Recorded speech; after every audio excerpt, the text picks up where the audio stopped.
Hello and welcome to the Safety Net. I'm your host, Stephen Bressler. Imagine being at home and getting a phone call telling you that your daughter has been murdered and learning that the perpetrator was your daughter's husband, supposedly loving husband. This is what our guest today, Patty Norling, experienced when she got the phone call telling her that her beloved daughter, Jennifer Lynch, a poet and photographer, had been shot to death by Jennifer's own husband. What happened afterward, how Patty dealt with the horrible news, and how she turned a tragedy into a mission to educate young people to the dangers of domestic abuse is the focus of our show today. Welcome, Patty. Thank you.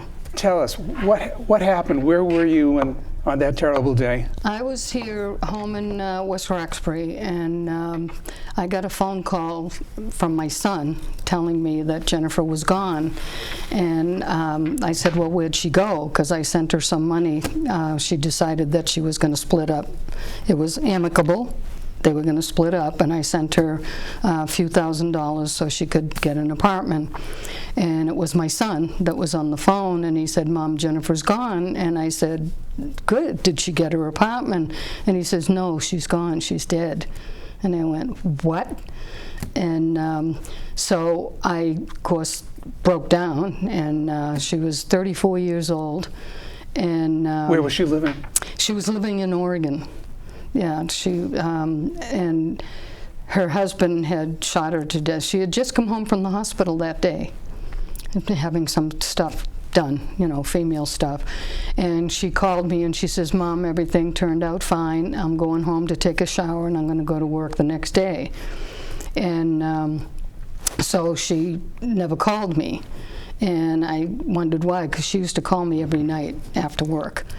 And a girlfriend called my son and my other daughter and told them that Jennifer never showed up for work for 2 days. And they couldn't figure out why, so my son drove over to the house, and her car was there and his car was there. So they figured, well, maybe she stayed home. And my son looked in the window and couldn't find Jennifer anywhere.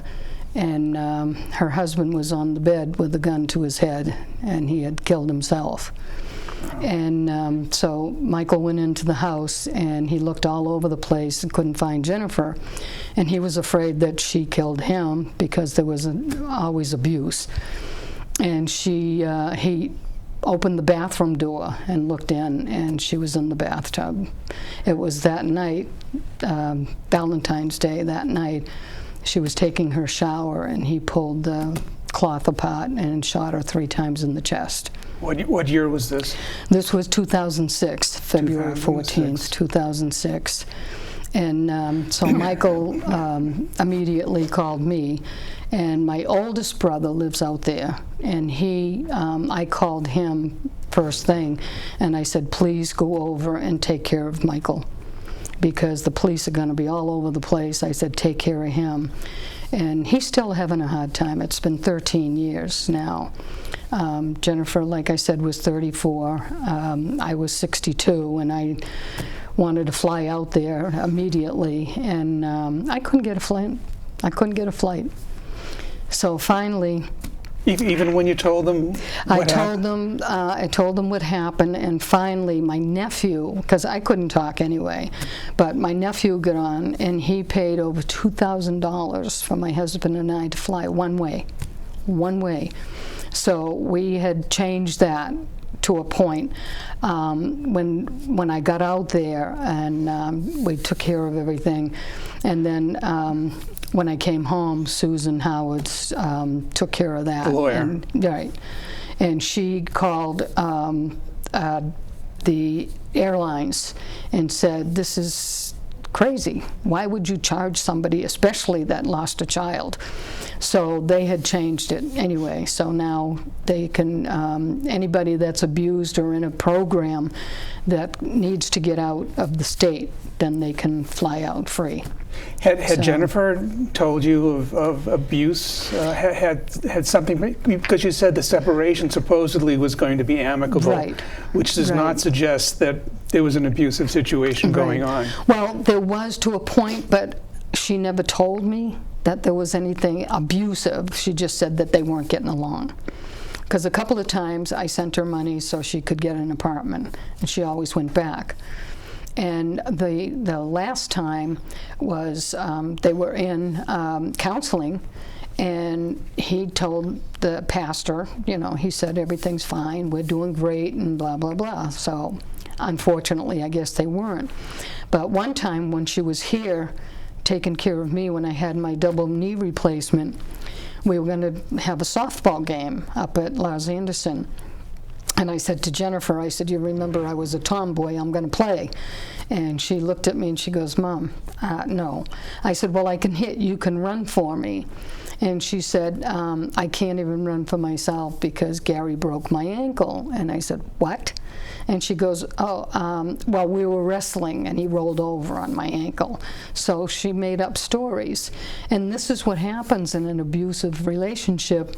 They either make up stories or they are afraid to tell anybody in the family that they're being abused because they're afraid that they will be abused. Mm-hmm. And not knowing that he, did this to her. And then her best friend, during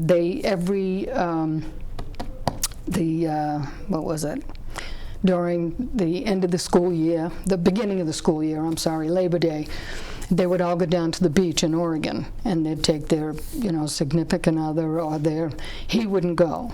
But she took her godchild. And coming home from the ocean, the first time he ever went, he held a gun to her head for 2 hours while they were coming home and said, don't ever tell anybody. Well, she told her best friend, and she said, please don't tell anybody because he will probably kill you too. That's horrible. Yeah. Well, so they had counseling together. Mm-hmm. With the pastor. That was probably a mistake, right. Because, usually now at least, they tell the woman to have individual counseling because with the abuser sitting right there, right. She's not going to feel free to say what's going on, right. And he's going to say everything is fine. Exactly. So that's what we've learned. Right. So it's the power and control. Yeah. They have that power and control over them. They buy them candy, they buy them flowers, and they say, we'll never do it again. It's great, but you can't believe them. You just can't because they continue to do it. How long had they been seeing each other before they got married? 3 years. And you don't know if there was any of this abuse taking place? That's why I speak to the kids in the high school, because Jennifer was in high school when she met him in a laundromat, and she fell madly in love with him. In Oregon? In Oregon, yeah. And then, so that's why I speak to the teenagers, because I want to tell them about what they can do before all this happens. But she never said anything. And when they got married, they've been married for 10 years after the 3 years they were going together. And at the wedding, none of his family showed up. None. I never saw any of his family ever. He was from Indiana originally, and he was married before and he had 2 kids. Well, I knew about that, but I didn't realize that he was like 14, 16 years older than her. I thought they were around the same age. And but he used to put on such a facade. He used to, he'd come up to me and, Mom, I love you. You're more of a parent to me than my own parents. And, he'd put on that big show. And, he just put on a face that nobody else saw. Did you go out there, or did they come here? I was out there. She came here in 2004. To take care of me when I had my double knee replacement. He stayed out there. Then he sold the house and came here.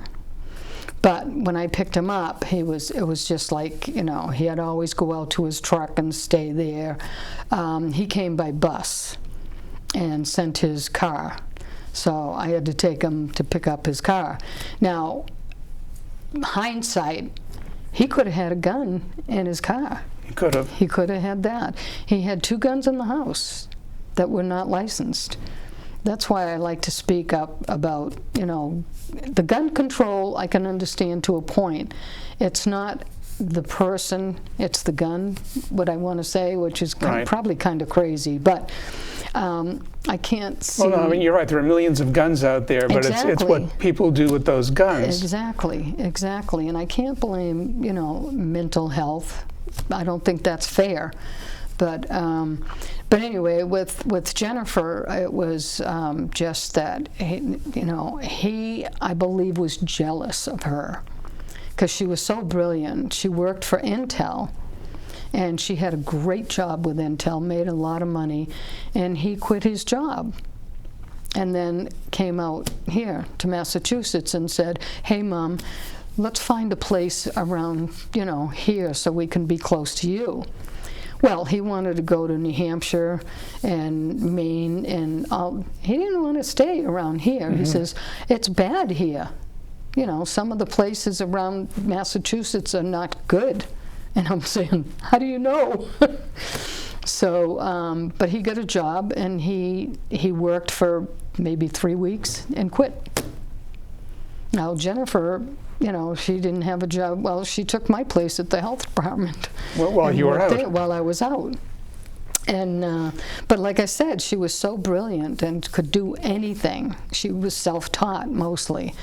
But I think that's what it was when they went back to Oregon. She took beautiful photographs, and of course she was a poet also. Yeah. And he wanted to go back by bus, and so I, brought him to the bus stop, and up in Newton, I believe it was, the transit there.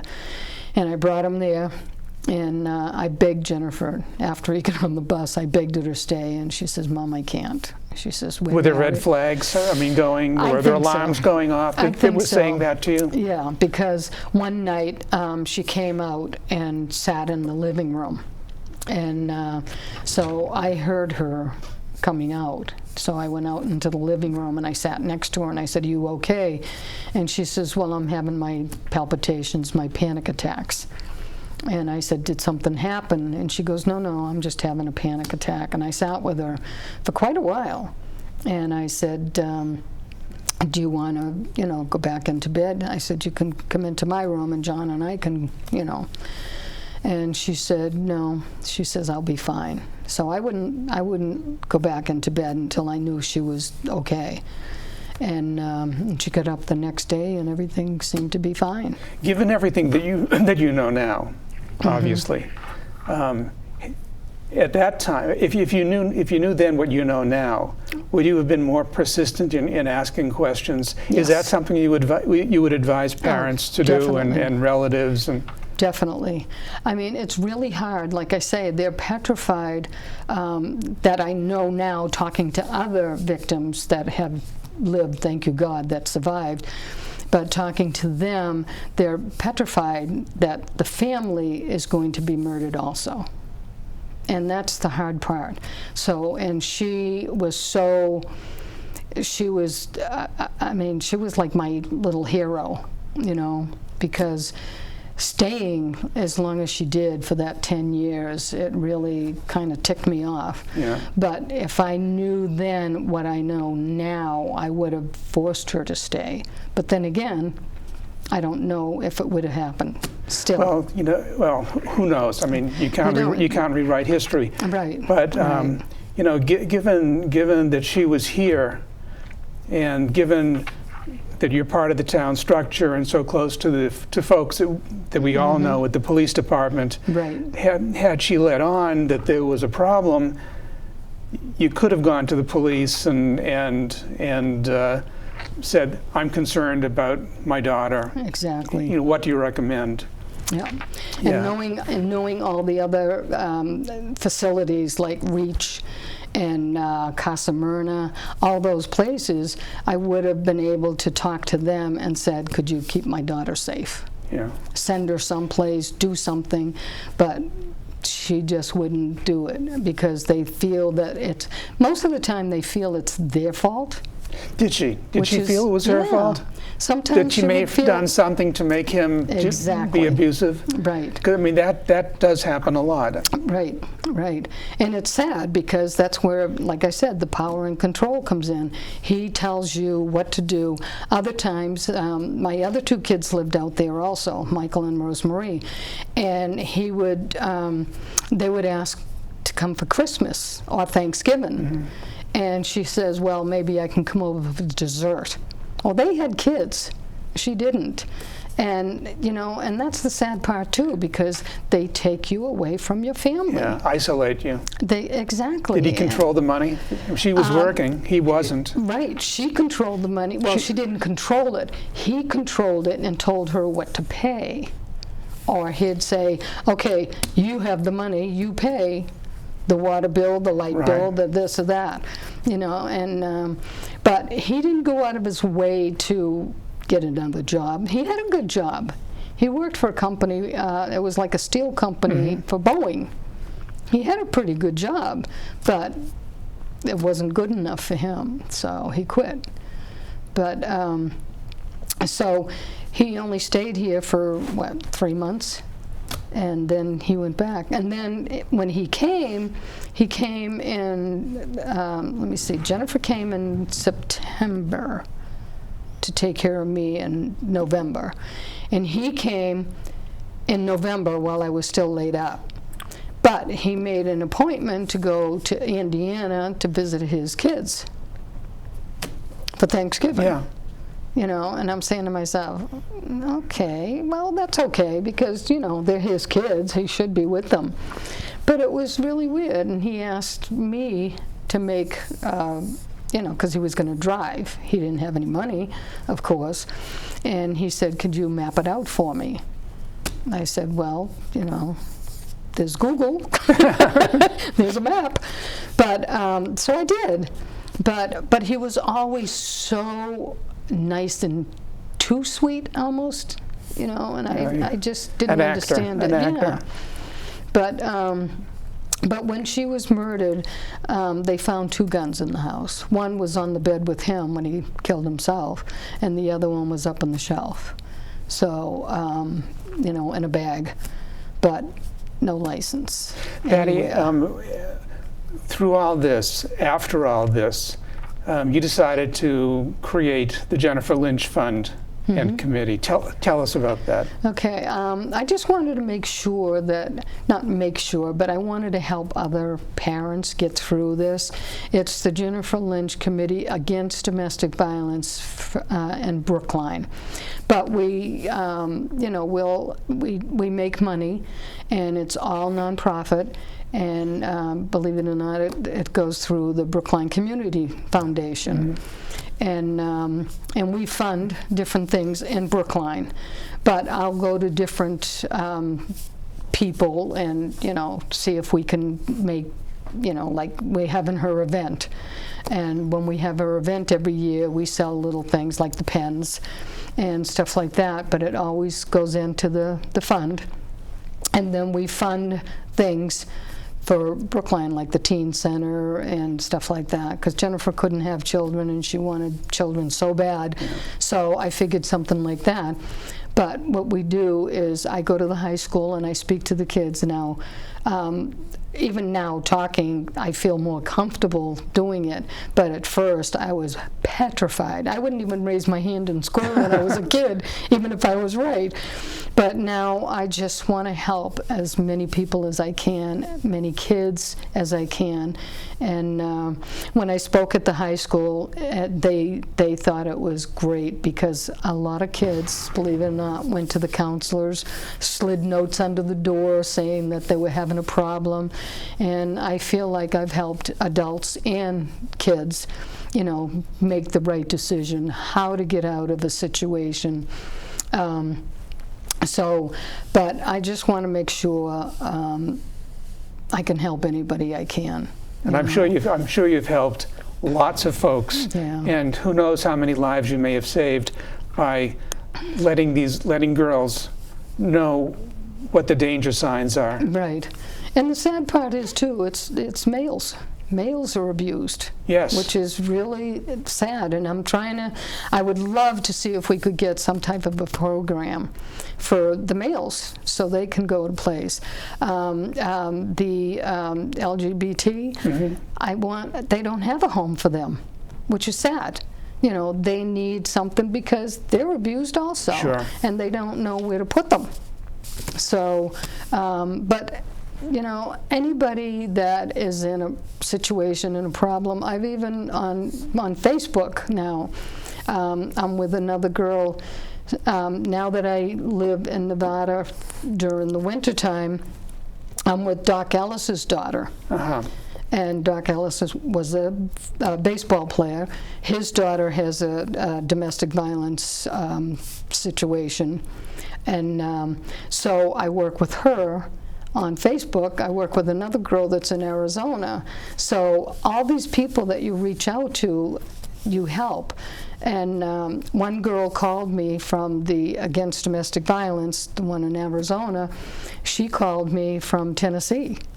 And she said, well, I messaged her my phone number, and I said, you call me anytime. And she called me. We spoke for over an hour.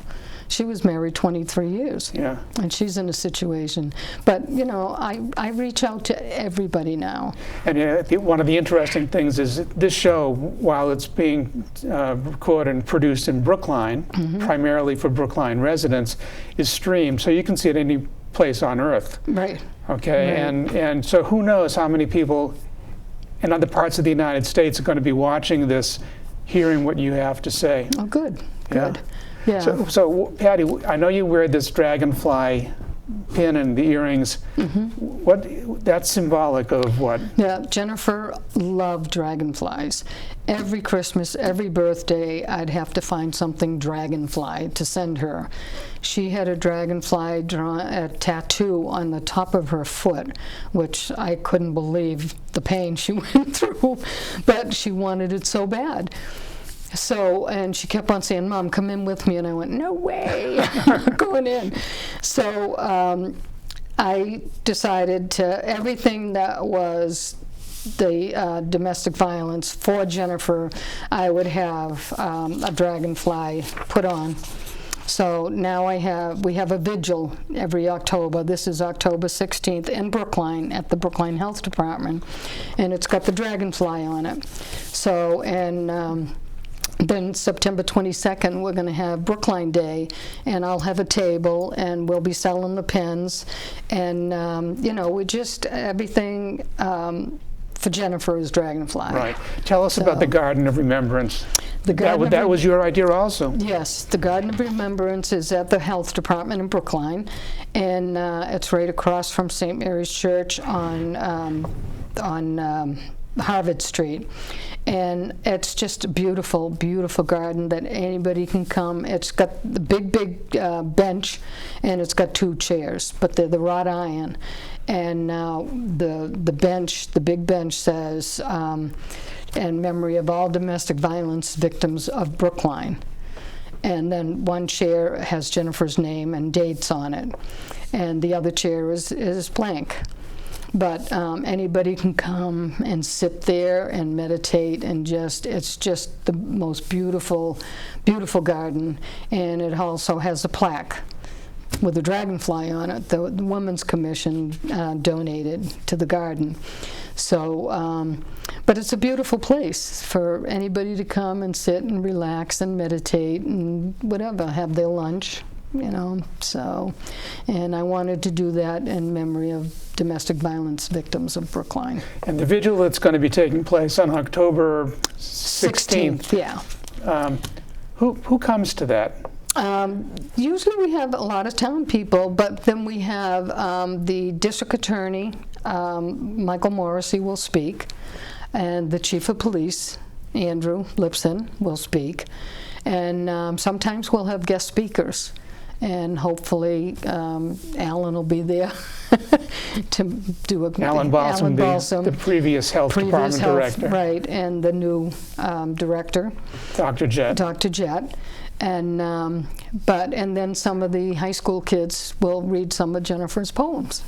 That's so great. It's really nice, yeah. So I'm hoping it's going to be a nice night. It's 4:30 to 6 o'clock. Yeah. Yeah. And if it rains?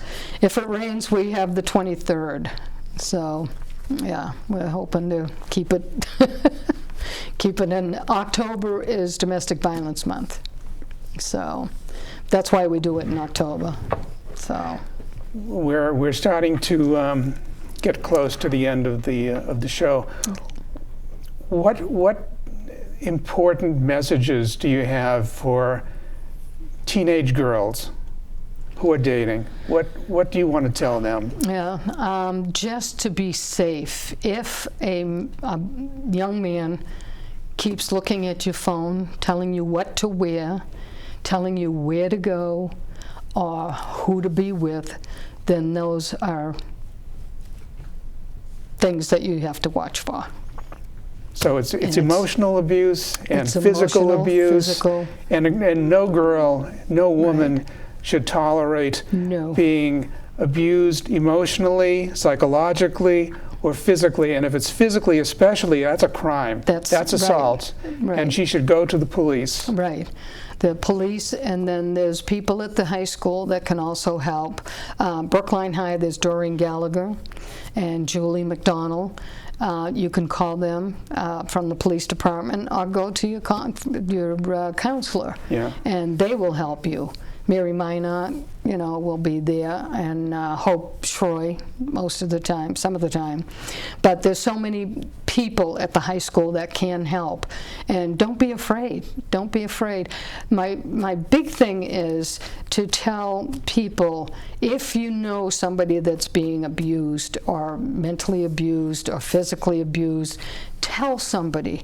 Don't be afraid to tell somebody. You can be anonymous. I'd rather you lose a friend for a day, a week, a month, a year than to lose a friend for life. Absolutely. So that's the hardest part, because they're afraid to say anything like Jennifer's friend. It maybe could have been, squashed, but then again, you never know. But the main thing is that tell somebody. The message is the same either for a teenage girl, a girl in college, or a married woman. Right. Don't tolerate that. Exactly. Do something. A married woman with children, sometimes that's the hardest part. That's really hard, because but they can go to their town hall and get the kids' their birth certificates free. They can also go to Goodwill, buy a suitcase, put it at your best friend's house, buy clothes at the Goodwill if you have the money. If not, ask somebody to help you. Put it away at a friend's house, because they check everything. They'll check your closet, they check your phone, they check everything. That's the power and control. So if you have it at your best friend's house, then you have something. You don't lose your identity. You get your birth certificate, go to the schools, tell them, get your kids' records. Everything is quiet. Try to have a source of income. Exactly. Either have a job, or make sure that you. Right. The first signs that there's something wrong, make sure you have the financial wherewithal to live separately. Right. So, but that's the main thing, is to, you're the important one. Absolutely. You're very important, and don't let anybody think that you are wrong, because they're ashamed, embarrassed, and that's an awful thing, But with the Jennifer Lynch Domestic Violence Committee, we'll help in any way we can, if we can. We're going to be working with the police department. We're working with you now for the year. Everything, you don't have to worry about money, basically. We'll help in any way we can to get you out of a situation. Well, Patty, time is up for our show today. So glad that you came here to talk about your daughter, talk about Jennifer, and to talk about the great work that you and the Jennifer Lynch Committee Against Domestic Violence, and you specifically going to the schools and speaking to kids, letting other women know what needs to be done to protect themselves. Thank you very much. Thank you. To our viewers, thank you for watching, and we'll see you next time.